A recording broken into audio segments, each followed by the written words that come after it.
అలా అనుకోవద్దన్నా. అన్న, ఆయన చేసింది తప్పే కదన్నా. పొద్దున్న 4:30కే కొట్టు తీస్తానంటున్నాడు. ప్రవేశాలకే కదా బ్రహ్మముహూర్తం చూస్తాడు. అంత పెద్దవాడే కొట్టేది.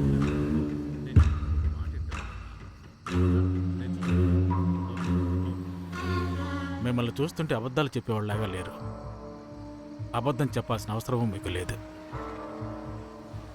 మీరింత గట్టిగా చెప్పడం చూస్తుంటే ఖచ్చితంగా ఇక్కడేదో జరిగింది.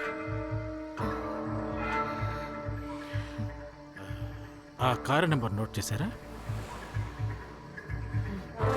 అక్క, ఆ కార్ కలర్ జ్ఞాపకం ఉందా?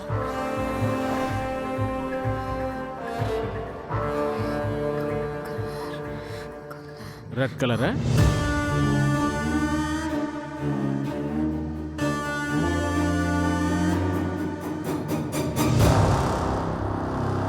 ఎన్నాళ్ళ నుంచి నీతో ఉన్నాను.